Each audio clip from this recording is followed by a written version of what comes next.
أعوذ بالله السميع العليم من الشيطان الرجيم من حمزه ونفخه ونفسه. بسم الله الرحمن الرحيم. ربي يسر ولا تعسر وتمم بالخير. ربي زدني علما.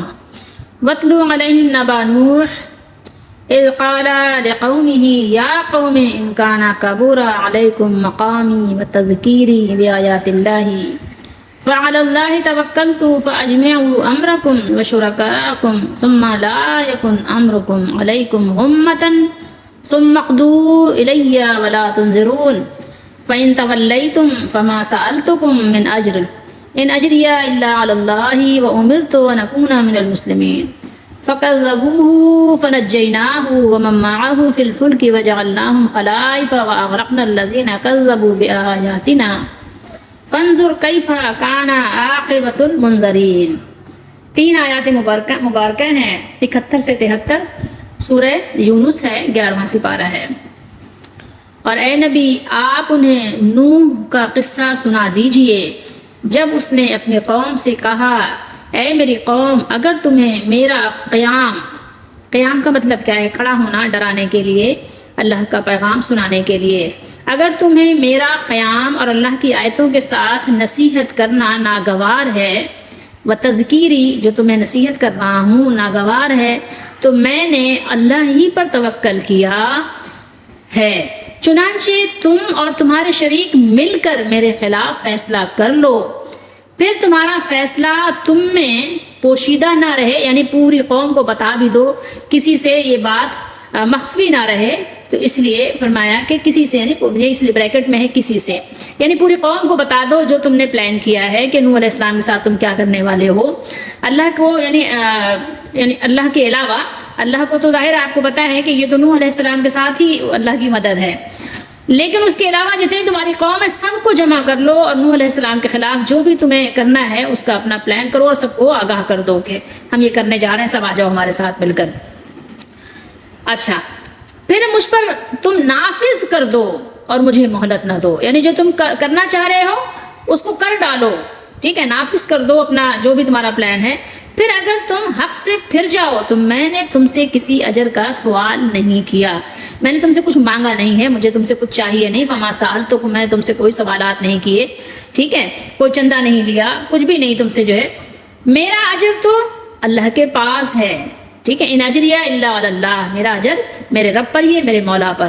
اور مجھے یہ حکم دیا گیا ہے، وہ امر تو مجھے یہ حکم دیا گیا ہے کہ میں فرما برداروں میں سے ہو جاؤں، میں مسلمین میں سے ہو جاؤں. مجھے تو یہی حکم ہے، نوح علیہ السلام فرما رہے ہیں، اور ظاہر ہے سب سے پہلے اولین درجے کے فرما بردار اللہ کے نبی ہوتے ہیں. پھر انہوں نے اسے جھٹلایا، یعنی نوح علیہ السلام کی قوم نے نوح علیہ السلام کی نصیحت سے فائدہ نہیں اٹھایا بلکہ کیا کیا؟ جھٹلا دیا. فکذبوہ، ضمیر کدھر ہے؟ نوح علیہ السلام کی طرف ہے جو یہاں شروع ہوا تھا. تو انہوں نے کیا کیا؟ اسے جھٹلایا. تو ہم نے اسے اور ان لوگوں کو نجات دی جو اس کے ساتھ کشتی میں سوار تھے. فنجیناہ، اللہ تعالیٰ نے انہیں پوری کشتی کو نجات دی جو نوح علیہ السلام کے ساتھ سوار تھے.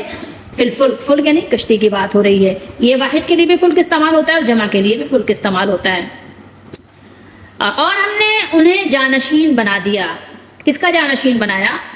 یعنی جو بعد والے آئے تو اللہ تعالیٰ نے فرمایا ان کا جانشین بنا دیا. اور ہم نے ان لوگوں کو غرق کر دیا جنہوں نے ہماری آیات کو جھٹلایا.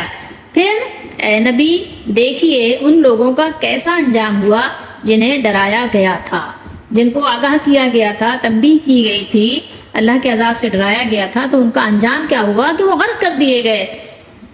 رسول اللہ صلی اللہ تعالیٰ علیہ وآلہ وسلم ایک زمانے سے، ایک عرصے دراز سے اہل مکہ کو اسلام کی دعوت دے رہے، لیکن وہ اپنے کفر و شرک کے ساتھ ایسے چمٹے ہوئے تھے کہ حق کے جو ہر طرف اجالے پھیلے ہوئے تھے تو حق کے اجالا کو وہ دیکھنا ہی گوارا نہیں کر رہے تھے. پہلے انہیں عقلی اور وجدانی دلیل سے سمجھانے کی کوشش کی کہ اس ہر دھرمی کا انجام اچھا نہیں ہوتا اور اچھا نہیں ہوگا. مہلت کے یہ جو لمحے تمہیں ملے ہیں، چند لمحے اگر تم نے ضائع کر دیے تو غضب الہی کی آگ تمہیں جلا کر راکھ کا ڈھیر بنا دے گی. اب انہیں انسانی تاریخ کا آپ کہیں کچھ واقعہ یا کچھ چند واقعات سنائے جا رہے ہیں کہ شاید ان کا دل پسیجے اور وہ قبول حق کی طرف راغب ہوں. تب ان کو بتایا جا رہا ہے قوموں کا انجام کیا ہوا. وَاتْلُو عَلَيْهِمْ نَبَأَ نوح، وَاتْلُو اطلاع سے بھی آپ کہہ سکتے ہیں، تلاوت کو بھی کہتے ہیں، اور نبا آپ کو پتہ ہے نا خبر کو کہتے ہیں۔ بہرحال یہاں اللہ تعالیٰ نے نبوت پر کفار کے شبہات اور ان کے مدلل جوابات بیان کرنے کے بعد یہاں کئی انبیاء کا ذکر فرمایا ہے۔ ان آیات میں تو آپ کو بھی نوح علیہ السلام کا مل رہا ہے، آگے تسلسل ہے، موسیٰ علیہ السلام کا بھی ذکر آئے گا، ہارون علیہ السلام کا، یعنی 3 نبیوں کو تو خاص کر اللہ تعالیٰ نے یہاں تفصیل سے بیان فرمایا، اور اس میں کئی حکمتیں ہیں، ٹھیک ہے۔ انداز بیان یعنی بدل گیا، آپ کو پتہ ہے انداز بیان بدلنے اور نئی بات شروع کرنے سے سننے والوں میں اکتاہٹ پیدا نہیں ہوتی، ورنہ ایک ہی بات بہت ہی اچھی بھی ہو تو پھر بھی انسان اکتا جاتا ہے، ایک ہی بات بار بار بار بار، تو ظاہر ہے اگرچہ اس میں نصیحت ہوتی ہے کہ انسان کو وہ بات ازبر ہو جاتی ہے، لیکن پھر بھی اکتاہٹ پیدا ہوتی ہے، اور آدمی خوشدلی اور رغبت سے بات سننا یعنی نہیں پسند کرتا، اور اگر بات بدل جائے، نئی بات شروع ہو جائے تو رغبت سے بات سنتا رہتا ہے۔ ایک ہی قسم کی بات چاہے کتنی ہی علمی ہو، لمبی ہو جائے تو آپ کو معلوم ہے کہ پھر انسان اس کے ساتھ کیا معاملہ کرتا ہے۔ اور ایک بات یہاں اور بھی ہے، یہ بات بیان کرنے سے رسول اللہ صلی اللہ تعالیٰ علیہ وآلہ وسلم کو اور آپ کے پیروکاروں کو ان واقعات کے سننے سے تسلی ہو اور وہ کفار کی ایذا رسانی سے ملول نہ ہوں۔ ظاہر انسان رنجیدہ ہوتا ہے، ملول ہوتا ہے، ملال ہوتا ہے اس کو، جیسے ہم کہتے ہیں نا بہت ملال ہوا مجھے، بلکہ ان انبیاء اور ان کے ساتھیوں کو اپنے لیے اسوہ اور نمونہ بنائیں یہ واقعات سن کر کہ یار یہ اتنے اولو العزم اللہ کے بندے، اللہ کے نبی، ان کے ساتھ یہ معاملات ہوئے تو پھر میں کیا چیز ہوں۔ ظاہر ہے پھر انسان کو، عوام الناس کو تھوڑا سا حوصلہ ملتا ہے، کفار کو بھی تنبیہ ہو تاکہ وہ دنیا میں سب سے پہلے اور پھر سب سے آخر میں غرق ہونے والی قوموں کے انجام پر غور کریں اور اس قسم کی گستاخیوں سے باز آ جائیں۔ سب سے پہلے جو قوم غرق ہوئی تھی، جو پانی میں ڈبائی گئی تھی، وہ کون تھی؟ نوح علیہ السلام کی قوم۔ اور جب سب سے آخر میں جو قوم غرق ہوئی تھی وہ کون تھی؟ موسیٰ علیہ السلام کی قوم۔ تو دونوں کا ذکر آئے گا، یہ ذکر یہاں ہے، اس سے آگے جب پڑھیں گے تو پھر آخری والی قوم کا بھی ذکر یہاں آ جائے گا۔ پھر اس میں ایک اور بھی حکمت ہے، کیا ہے کہ ان تاریخی قصوں کو کسی قسم کی کمی بیشی کے بغیر، یعنی نہ کچھ کم ہے نہ کچھ زیادہ ہے، بالکل من ون، جیسے ہوا ویسے ہی اللہ کے نبی محمد رسول اللہ صلی اللہ تعالیٰ علیہ وآلہ وسلم بیان کر رہے ہیں۔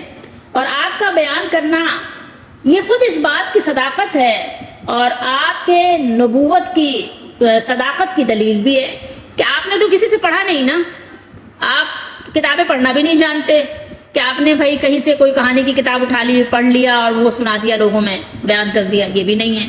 تو اب جو کچھ بھی آپ نے بتایا ہے، قرآن میں پڑھ کے سنایا ہے اور لکھا ہوا دکھایا ہے، تو یہ آپ صلی اللہ تعالیٰ علیہ وآلہ وسلم کے اللہ تعالیٰ کی طرف سے سچے نبی ہونے کی ایک بہت بڑی دلیل ہے۔ اور اللہ تعالیٰ نے نبیوں کو اولو العزم خود فرمایا قرآن میں، اور نوح علیہ السلام یہ اللہ تعالیٰ کے اولو العزم رسولوں میں سے ایک ہیں۔ قرآن میں ان کا ذکر کم و بیش 43 جگہ آیا ہے۔ ان کی قوم بت پرست تھی، بتوں کی پوجا کرتی تھی، اور وہ بتوں کو جو انہوں نے بنایا تھا وہ کسی نہ کسی بزرگ کے نام پر ہی بنایا تھا۔ قرآن سے بھی اور بخاری شریف کی حدیث اور حدیثوں سے آپ کو بھی یہ بات پتہ چل جائے گی کہ انہوں نے جو یہ بت بنائے تھے تو یہ بت انہوں نے بزرگوں ہی کے بنائے تھے۔ اور رسول اللہ صلی اللہ تعالیٰ علیہ وآلہ وسلم کے اولین مخاطب اہل عرب بھی بت پرست تھے، ان کے بتوں کے نام بھی تقریباً ملتے جلتے ہی تھے۔ نوح علیہ السلام اور ان کی قوم کا ذکر سورہ اعراف، سورہ ہود، مومنون اور نوح میں زیادہ تفصیل کے ساتھ آیا ہے، یہاں مختصراً ذکر ہے۔ اور ان کی زندگی کا یہ پہلو زیادہ نمایاں کیا ہے کہ طویل مدت تک اپنی قوم میں رہنے اور ان کے ایمان نہ لانے کے باوجود ان کا اللہ تعالیٰ پر اتنا بھروسہ تھا، اتنا زبردست بھروسہ تھا کہ انہوں نے اپنی قوم کو چیلنج کیا کہ تم سب مل کر مجھے نقصان پہنچا سکتے ہو تو پہنچا لو۔ حضرت نوح علیہ السلام کی اس للکار میں جو ایک تمکنت اور جلال ہے وہ بتا رہا ہے کہ نبی برحق آگاہ کا سینہ نور یقین سے لبریز ہے، ان کو اپنے رب کریم کی تائید اور نصرت پر مکمل اعتماد ہے اور اپنی کامیابی کے متعلق ذرا سا بھی تردد نہیں ہے، کوئی ڈاؤٹ نہیں ہے۔ کفار کی تعداد کثیر صحیح، ان کی قوت بے پناہ صحیح، اور ان کی عقل فتنہ اندیش کے بھڑکائے ہوئے الاؤ تند و تیز صحیح، لیکن پیغمبر کی نگاہ میں ان کی کوئی وقت نہیں۔ سو آپ نے صاف صاف کہہ دیا کہ میری دعوت توحید اگر تمہیں ناپسند ہے، کبورا تم کو برا لگا ہے، تم پر گرا گزرا ہے، ناگوار گزرا ہے، تو ہوا کرے، برا لگا ہے تو اور 2 روٹی اور کھانا، ٹھیک ہے، اپنے گھر میں تو اس سے باز نہیں آؤں گا، جب تک دم میں دم ہے اپنے مالک و خالق کی عظمت و کبریائی کے گیت گاتا ہی رہوں گا، اور حق و صداقت کا پرچم لہراتا ہی رہوں گا۔ تم ایسا کرو کہ سب کے سب اکٹھے ہو جاؤ، اپنے تمام سرداروں کو، اپنے ٹھاکروں کو، اپنے تمام ہی ہم نواؤں کو بلا لو، اور پھر سب سر جھوڑ کر بیٹھو، سوچو اور خوب سوچو، خوب سوچ بچار کے بعد میرے خلاف کارروائی کرنے کا عزم مصمم کر لو۔ تمہاری اسکیم کا کوئی گوشہ ایسا نہ رہے جس پر تم نے اچھی طرح غور و فکر نہ کر لیا ہو اور اس کی کامیابی کے بارے میں پوری طرح مطمئن نہ ہو گئے ہو۔ جلدی کی ضرورت نہیں ہے، میں کہیں بھاگ کر چلا نہیں جاؤں گا۔ پھر سوچ لو سب مل کر خوب غور و فکر سے، جو اسکیم تم میرے مٹانے کی بنا سکتے ہو بنا لو، تو اب اس کو بروئے کار لانے میں میرا قطعاً کوئی لحاظ نہ کرو، پوری بربریت اور وحشت کے ساتھ یکبارگی مجھ پر ٹوٹ پڑو، پھر دیکھو انجام کیا ہوتا ہے۔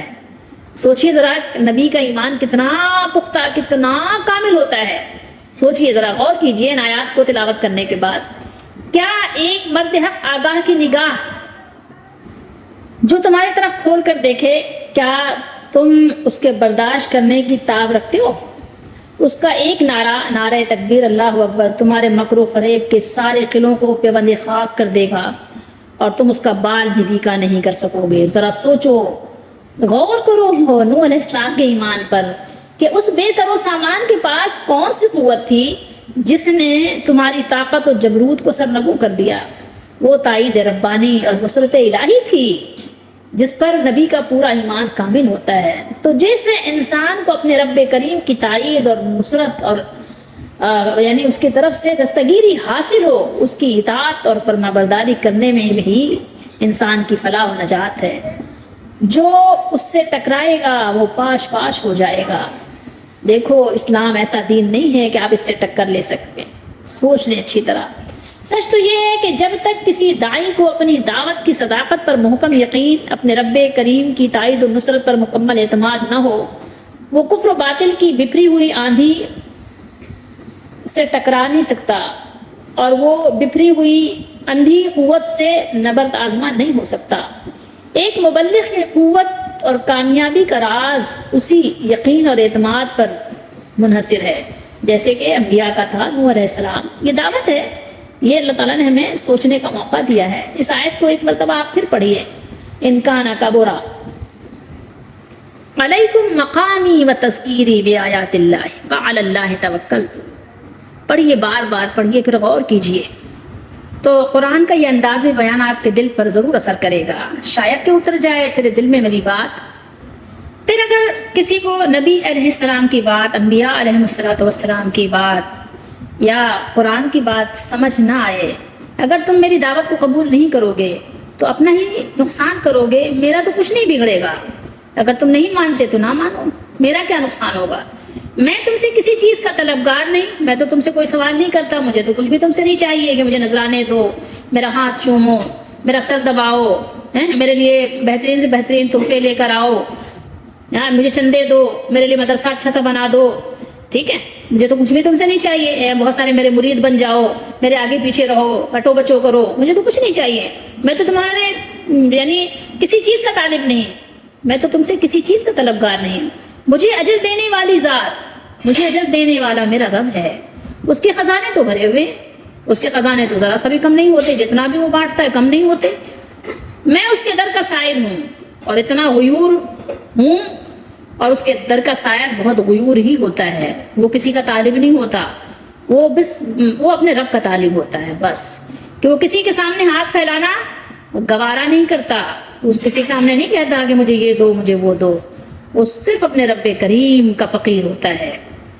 سمجھ رہے ہو بات کو؟ تو تم لوگ اچھی طرح کان کھول کر سن لو کہ میں تم سے کسی چیز کا طالب نہیں ہوں، ہاں مجھے طلب ہے کس چیز کی؟ صرف ایک چیز کی، وہ یہ ہے کہ تم اپنے مالک کو پہچانو، اس پر ایمان لاؤ، جو میں کہہ رہا ہوں میری باتوں کو یقین کر لو، یہ بات ضرور ہے، میں اس کا طلبگار ضرور ہوں۔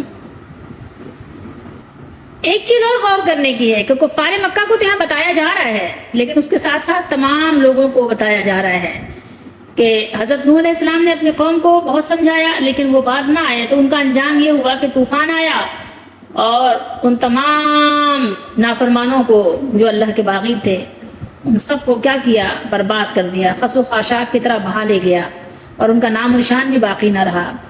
تو باقی والوں جنہوں نے یہ سب منظر دیکھا ہے، پڑھا ہے، سنا ہے، ہوش کرو، کہیں اس مسلسل نافرمانی اور انکار حق کی پاداش میں تمہیں بھی تباہ و برباد نہ کر دیا جائے۔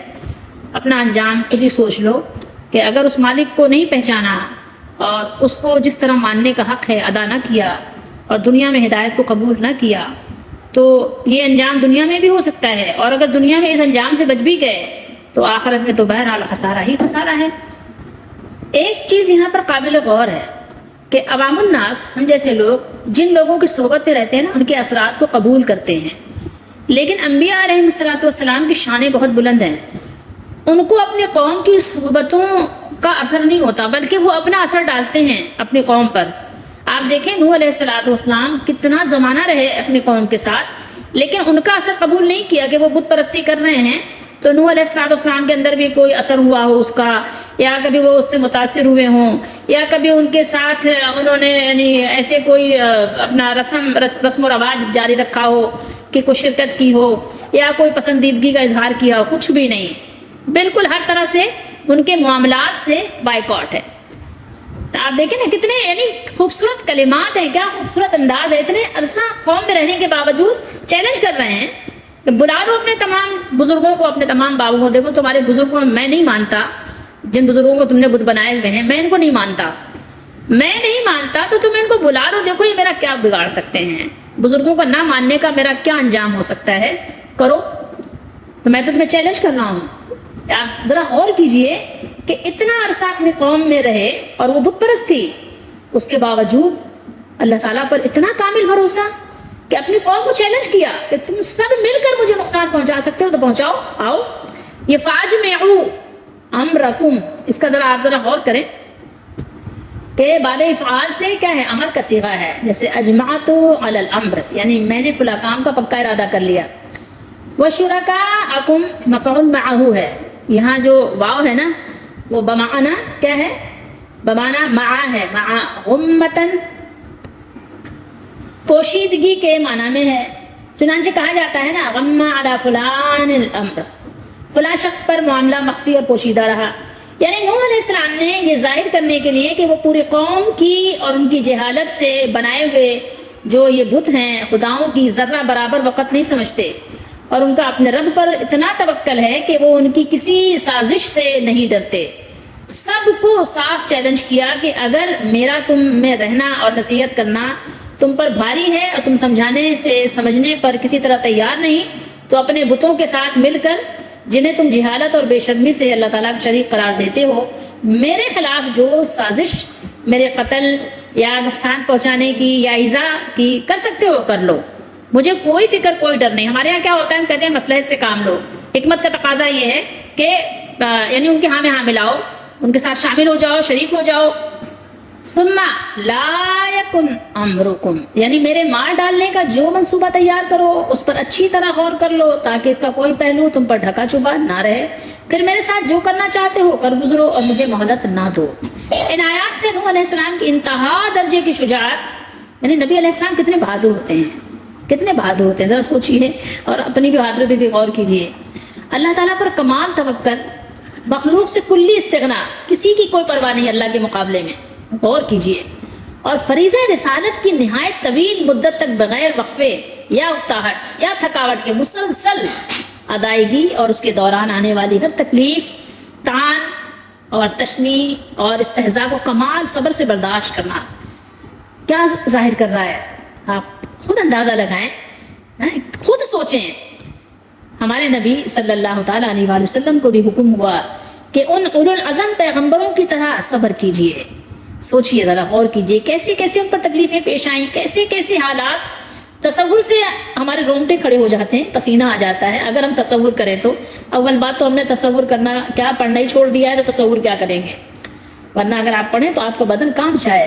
اللہ تعالیٰ ہم سب کو انبیاء علیہ السلام کی طرح ایمان لانے کی توفیق دے، اور جو سچے لوگ ان کے ساتھ، ان کے پیچھے، ان کے طریقے پہ چلے ہیں، اللہ ہمیں بھی ان کے طریقوں پہ چلنے کی توفیق بھی دے، ہماری دستگیری فرمائے، آمین۔ قرآن مجید ایک بار پڑھنے کی کتاب نہیں ہے، بلکہ بار بار پڑھنے کی کتاب ہے۔ تکرار کے ساتھ پڑھیں، نماز بھی پڑھیں نا تو آپ بعض آیات کی تکرار کیا کریں، سنت بھی یہی ہے۔ نبی کریم صلی اللہ علیہ وسلم جب نوافل پڑھتے تھے تو تکرار کرتے تھے ایک ایک آیت کو۔ حضرت نوح علیہ السلام اور آپ کی قوم، اللہ تعالیٰ نے اپنے نبی صلوات اللہ وسلامہ علیہ سے فرمایا ہے وَاتْلُو عَلَيْهِمْ، اور آپ ان کو سنا دیں، یعنی ان کفار مکہ کو جو آپ کی تکذیب اور مخالفت کر رہے ہیں۔ نبی کریم صلی اللہ علیہ وسلم سے خطاب ہے نا کہ ان کو یہ قصہ سنا دیں، نبا نوح، کہ نوح علیہ السلام کا قصہ، یعنی انہیں نوح علیہ السلام کا اپنی قوم کے ساتھ قصہ سنا دیں کہ جب انہوں نے اللہ تعالیٰ کے پیغمبر نوح علیہ السلام کی تکذیب کی تو اللہ تعالیٰ نے ان تمام لوگوں کو غرق کر کے کس طرح تباہ و برباد کر دیا تھا، تاکہ یہ لوگ بھی ڈر جائیں کہ کہیں یہ بھی ان کی طرح عذاب میں مبتلا کر کے تباہ و ہلاک نہ کر دیے جائیں۔ تو اس لیے یہاں پر دیکھیے کس خوبصورت انداز سے اللہ تعالیٰ نے بیان کیا۔ یعنی جب انہوں نے اپنی قوم سے کہا کہ اے میری قوم، اگر تمہیں، یعنی کیا کہا تھا، اذ قال لقومی یا قومی، اپنی قوم سے کہا تھا کہ میرا قیام اور اللہ کے دلائل اور براہین سے نصیحت کرنا ناگوار اگر ہے تم کو، تو فعلی اللہ توکلت، تو میں تو اللہ پر بھروسہ رکھتا ہوں، یہ بات تمہیں ناگوار گزرے یا نہ گزرے مجھے اس کی کوئی پرواہ نہیں، اور نہ میں اس سے رک سکتا ہوں۔ نوح علیہ السلام کا چیلنج کیا تھا؟ ذرا آپ نے کبھی دیکھیں، غور کیے اس پہ؟ چیلنج کیا نوح علیہ السلام کہ تم اپنے شریکوں کے ساتھ مل کر ایک کام کا جو میرے بارے میں کرنا چاہو فیصلہ کر لو، اور تم اور تمہارے وہ تمام شریک جمع ہو جائیں اللہ کو چھوڑ کر جن کو تم پکارتے ہو، خواہ وہ بت ہو یا کچھ اور، مطلب جو بھی ہو، چاہے وہ لکڑی ہو، پتھر ہو، جس کو بھی تم پوچھتے ہو، تمہارا یہ خیال ہے یا گمان ہے کہ تم حق پر ہو، تو پھر وہ کام میرے حق میں کر گزرو، ولا تنظرون، اور مجھے مہلت بھی نہ دو، یعنی مجھے ایک لمحے کے لیے بھی مہلت نہ دو، الغرض جس قدر بھی تمہارا بس چلتا ہے تم کر گزرو، مجھے تمہاری کچھ پرواہ نہیں، میں تم سے قطعاً نہیں ڈرتا، کیونکہ تم قطعی طور پر راہ راست پر نہیں ہو، مجھے اچھی طرح معلوم ہے۔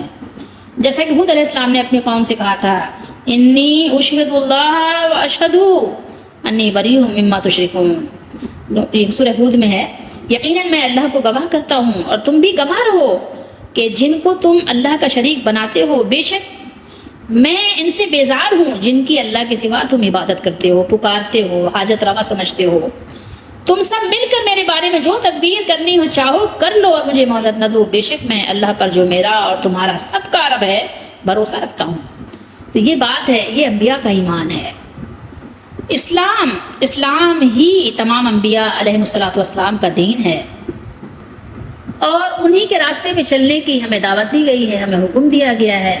اس کے علاوہ جتنے ہیں وہ تو عقل والے نہیں کہلاتے، وہ عقل والے نہیں ہیں، ان کی عقل کی تو قلعی قرآن نے کھول کر رکھ دی ہے، اور ان کو بتایا ہے کہ بہت بدھو لوگ ہیں یہ۔ ان کو سوچو ذرا، یہ کبھی مٹی اور پتھر کے بے جان مجسموں کو اپنا معبود مسعود بنائے ہوئے ہیں، ٹھیک ہے۔ اب جیسے مثال آپ لے لیں، غور کریں کہ آپ بتوں کو چھوڑ دیں، مطلب آپ وہ تو ہیں ہی، ان کو تو سبھی مانتے ہیں نا کہ ہاں یہ غلط ہے، جتنے بھی لا الہ الا اللہ پڑھنے والے ہیں تو بتوں کو تو بہرحال فی زمانہ میرا خیال میں سبھی غلط سمجھتے ہیں۔ لیکن ایک چیز ذرا غور کریں کہ جو آپ قبر میں کسی بھی اللہ کے نیک بندے کو، یا آپ جس کو نیک سمجھتے ہیں، دفن کرتے ہیں، جب اس کے بعد وہاں کی مٹی، پتھر، پھول، چادر اور پتہ نہیں کیا تو کیا، سب کو آپ کیا سمجھنے لگ جاتے ہیں؟ متبرک، برکتوں والا سمجھنے لگ جاتے ہیں، اور اس سے برکتیں حاصل کرتے ہیں۔ آپ اتنا بھی نہیں سمجھتے کہ یہ پتھر کا روڑا جو کل تک ایک عام سی جگہ تھی، مٹی تھی، زمین پر پڑا ہوا تھا، وہ کیسے، مطلب کیا ہوا ان کو؟ جیسے کہ ان لوگوں نے کیا بتوں کے ساتھ کہ یعنی اس کو کسی نے تراش خراش کر کے ہتھوڑے کی چند ضربوں سے اس کو خدائی کے مسلک پر براجمان کر دیا، اور پھر اس سے اپنی حاجتیں مانگنے لگ گئے، برکتوں والا کر دیا۔ ایسے ہی آپ نے قبروں کے ساتھ کر دیا کہ آپ نے وہاں مٹی پتھر آپ نے لگائے، خود ہی آپ نے لگانے کے بعد وہاں آپ نے کچھ اس کو سجایا بنایا، اور پھر اس کے بعد کچھ وہاں دیے جلائے، کچھ وہاں پہ تیل رکھے، کچھ وہاں دھاگے باندھے، اب پھر اس کے بعد وہاں آپ نے اس کو برکتوں والا، آپ نے حاجت روا، مشکل کشا بنا دیا، ٹھیک ہے، جیسے یہ بت جو کسی نفع و نقصان کی قدرت نہیں رکھتے، کوئی برکت نہیں ان کے پاس، ایسے ہی یہ بھی ہیں۔ اسی طریقے سے آپ دیکھیں کہ کپڑوں کے نقش و نگار بنائے جاتے ہیں، اسی طریقے سے آپ دیکھیں کعبے کا، یعنی آپ دیکھیں اس کی ایک بنا دی جاتی، ڈیمو بنا دیا جاتا ہے، گنبد خضرا، یہ سب چیزیں کیا ہیں؟ آپ خود بناتے ہیں نا، آپ کے ہی ہتھوڑوں سے، آپ کے ہی یعنی برل کیل کانٹوں سے یہ درست کیے جاتے ہیں، خود سوچے تھوڑی دیر کے لیے اگر عقل سے۔ اسی طریقے سے کچھ اور نقش و نگار بنائے جاتے ہیں، جہاں نماز پر بنا دیا جاتا ہے، پھر اسی طریقے سے کبھی کتابوں پر بنا دیا جاتا ہے، پھر کبھی جو ہے وہ پیشانی پہ لگا دیا جاتا ہے کہ یہ نالین شریف ہے، اور یہ پھر یہ ہے، پھر وہ بنایا تو آپ نے، چاہے آپ کاغذ پہ بنائیں، چاہے آپ اس کو دیواروں پہ پتھر سے بنائیں، چاہے وہ آپ جہاں نماز پر بنائیں، کون سی اس میں برکت آ گئی؟ ایسی چیزوں کی تصویریں اول بات بنانی ہی نہیں چاہیے۔ آپ بتائیے کہ کیا یہ شرف انسانی کی توہین نہیں ہے؟ آپ بتائیں، اگر آپ نے ایک کعبے کا آپ نے ڈمی بنا دیا، آپ بتائیے کہ کیا اس کے اندر کعبے والی برکتیں آ گئی؟ کیا ہوا؟ اب ظاہر ہے کہ آپ خود ہی سوچیں نا اس کے بارے میں، ہم تو اس کی ظاہر توہین نہیں کر سکتے، ظاہر ہے وہ، لیکن آپ یہ بتائیں کہ وہ ہے کیا؟ کیوں بنایا آپ نے اس کو؟ کس لیے؟ کیا ضرورت تھی؟ کیا صحابہ کرام رضی اللہ تعالیٰ عنہم جو مکے سے نکل کر دوسرے شہروں میں چلے گئے تھے، دوسرے ملکوں میں چلے گئے تھے، کیا انہوں نے بنایا تھا؟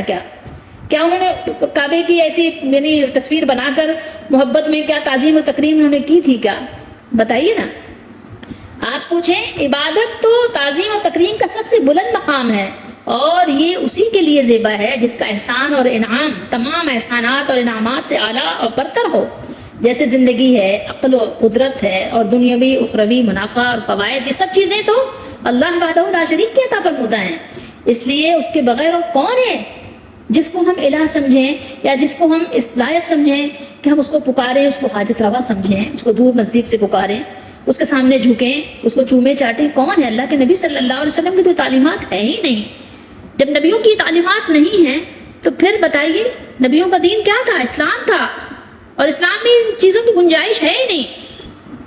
بار بار تلاوت کر کے بار بار سمجھیے، اور اپنے جو آپ کے رسم و رواج ہیں ان پر بھی ذرا غور کیجیے۔ فَإِن تَوَلَّيْتُمْ، پھر اگر تم پھر گئے، یعنی تکذیب کی، جھٹلایا اور اطاعت سے منہ موڑ لیا، فَمَا سَأَلْتُكُم مِّنْ أَجْرٍ، تو تم جانتے ہو کہ میں نے تم سے کچھ معاوضہ نہیں مانگا، یعنی اس نصیحت کا جو میں تمہیں کرتا رہتا ہوں۔ اب آپ دنیا میں جاتے ہیں، کوچنگ سینٹر جاتے ہیں، یا گھر میں آپ کسی سے آپ ٹیوشن پڑھتے ہیں، یا کسی گھر جا کے آپ پڑھتے ہیں، کوئی آپ کا ٹیچر ہے نا، وہ آپ کو ٹیچ کر رہا ہے، تو اس کی فیس ہوتی ہے، آپ اس کو فیس دیتے ہیں۔ حالانکہ یہ تعلیمات جو ہم سیکھ رہے ہیں یہ فنون ہیں، یہ فن پیسہ کمانے کے لیے ہوتے ہیں، یا دنیا میں کوئی ہنر کے لیے ہوتے ہیں، اور یہ عارضی ہوتے ہیں۔ جو انبیاء کی تعلیم ہوتی ہے وہ تو بہت ہی اعلیٰ تعلیم ہے، وہ تو آپ کو جنت تک کا راستہ دکھاتی بھی ہے، پہنچاتی بھی ہے، لیکن اس کا کوئی اجر وہ صلہ نہیں مانگتے، وہ فری آف کاسٹ آپ کو یہ یعنی سکھاتے ہیں۔ کیوں؟ تاکہ ہر ایک کے لیے راستہ آسان ہو۔ اور دنیا کا تو آپ کوئی بھی علم کہیں بھی، بلکہ کیا ہے، آپ کوچنگ سینٹر جاتے ہیں کہ ہفتے میں 3 دن پڑھائیں گے، پیسے کیا کرتے ہیں؟ اکٹھے لے لیتے ہیں۔ 10 مہینے پڑھانا ہے، سال کا جو ٹینور ہے وہ 10 مہینے کا ہوتا ہے، ٹھیک ہے، یا 9 مہینے کا ہوتا ہے، جتنی چھٹیاں آئیں گی وہ آپ کے کھاتے میں ہیں، اور وہ ہفتے میں 3 دن ہے، 3 دن میں بھی اگر کوئی چھٹی آ گئی تو آ گئی، وہ آپ کا ذمہ ہے، ہمارا نہیں ہے، پیسے اکٹھے لے لیے۔ اور پھر کیا ہے، وہ سکھائیں نہ سکھائیں، وہ 2 گھنٹے کی کلاس آدھے گھنٹے میں ختم کر دیں، ان کی مرضی ہے، تو آپ نے تو دینا ہے۔ تو ہر شخص تو نہیں سیکھ سکتا نا، کوئی بھی فن ہر شخص نہیں سیکھ سکتا۔ آپ کسی بھی ادارے میں جائیں، کوئی بھی آپ اسکل آپ سیکھنا چاہیں، یا کچھ بھی آپ علم حاصل کرنا چاہیں، لیکن انبیاء علیہ السلام تو آپ کو فری آف کاسٹ آپ کو جو ہے اللہ کا پیغام پہنچاتے ہیں، کچھ بھی نہ آپ سے مانگتے، کچھ بھی نہیں چاہتے وہ آپ سے۔ ان اجریہ الا علی اللہ، میرا معاوضہ تو اللہ کے ذمے ہے، اور مجھے حکم ہوا ہے کہ میں فرما برداروں میں سے رہوں، یعنی میں تو اس حکم کی اطاعت بجا لاتا ہوں کہ مسلمان بن کر رہوں۔ یاد رہے اول سے لے کر آخر تک تمام انبیاء کرام علیہ السلام کا دین کیا تھا؟ اسلام ہی تھا۔ وہ ان کی شریعتیں اور طریقے الگ الگ اور ظاہر مختلف تھے، جیسا کہ ہم سورہ مائدہ میں بھی پڑھ چکے ہیں، آیت نمبر 48 میں، لِكُلٍّ جَعَلْنَا مِنْكُمْ شِرْعَةً وَمِنْهَاجًا، ہم نے تم میں سے ہر ایک گروہ کے لیے ایک دستور اور طریقہ مقرر کیا۔ حضرت ابن عباس رضی اللہ تعالیٰ عنہ فرماتے ہیں کہ طریقے اور رستے الگ تھے، تو اب جو کوئی بھی قرآن کی دعوت کا انکار کرے، یا نبی علیہ السلام کی دعوت کا انکار کرے، سنتوں کا انکار کرے، اس پر نہ چلے، چاہے وہ زبان انکار کرے، چاہے اپنے عمل سے انکار کرے، تو یاد رکھو کہ اگر تم یعنی ٹھکرانے پر اصرار کرو تو میرا کچھ نقصان نہیں، نبی کا کیا نقصان کرو گے، قرآن کا کیا بگاڑو گے تم؟ کسی کے ماننے نہ ماننے سے نبی علیہ السلام کہ اجر میں تو کوئی کمی نہیں ہوگی. نبی علیہ السلام کا جو اجر ہے، جو اجرت ہے، جو مزدوری ہے، وہ تو اللہ تعالیٰ کے دربار سے پوری ملنے والی ہے. ہاں تم لوگوں نے جو بے رخی کی اور جو ٹھکرایا تو وہ تو ظاہر ہے اس کا ذمہ تو تمہارے ہی اوپر ہے نا، وہ تو اس کا ذمہ تو تمہارے اوپر ہے. اور اللہ کے نیک بندے اور اللہ پر ایمان رکھنے والے وہ کسی کے در کے فقیر اور سوالی نہیں بنتے، وہ تو صرف اللہ کے فقیر اور اللہ کے سوالی ہی ہوتے ہیں بس. فَكَذَّبُوهُ فَنَجَّيْنَاهُ، اس کی ہم پوری تفصیل انشاءاللہ تعالیٰ سورہ ہود میں پڑھیں گے. وَجَعَلْنَاهُمْ خَلَائِفَ، یہ انشاءاللہ تعالیٰ ہم سورہ صافات میں پڑھیں گے. فنظر کا معنی ہے غور و فکر کرو اور عبرت حاصل کرو کہ وہ کیسے تباہ و برباد کر دیے گئے. اس میں آپ صلی اللہ تعالیٰ علیہ وآلہ وسلم کو اور صحابہ کرام رضی اللہ تعالیٰ عنہم اور اہل ایمان کو تسلی ہے، اور ان لوگوں کے لیے مقام عبرت ہے جو آج بھی آپ صلی اللہ تعالیٰ علیہ وآلہ وسلم کی تکذیب کر رہے ہیں، انکار کر رہے ہیں. ان آیات مبارکہ میں اگر آپ غور کریں تو بہت سارے سبق ہمارے لیے موجود ہیں، لیکن چونکہ بات لمبی ہو جاتی ہے تو اس لیے میں اپنی بات کو یہاں پر ختم کر رہی ہوں. لیکن بہرحال قرآن مجید تو سب کے گھروں میں موجود ہے، سب کے پاس ہے. ترجمے بھی بہت آسانی کے ساتھ آپ کو مل جاتے ہیں. ترجمے کے ساتھ قرآن مجید کی تلاوت کریں، اس کو پڑھیں، سمجھیں اور اس میں سے اپنا سبق نکالیں کہ ہمارے لیے کیا سبق ہے. کیونکہ قرآن تو یہ سب کے لیے ہے نا، کسی ایک کے لیے تو نہیں ہے. قرآن سب کے لیے ہے. قرآن کی تلاوت سب کو کرنا چاہیے. قرآن کا ایک حرف جو ہے وہ 10 نیکیاں اس کے ذریعے سے ملتی ہیں، اس میں کوئی شک نہیں. اللہ کے نبی صلی اللہ علیہ وسلم کا فرمان ہے. اور جب آپ اس کو سمجھتے ہیں، جب اس پر عمل کرتے ہیں تو نور علی نور ہے. اللہ تعالی ہم سب کو قرآن مجید کو سمجھنے کی توفیق دے، اس کے مطابق اور انبیاء علیہ الصلوۃ والسلام کے طریق کے مطابق اپنے زندگی کو سنوارنے کی توفیق دے. وما توفیق الا باللہ، فعلی اللہ توکلت.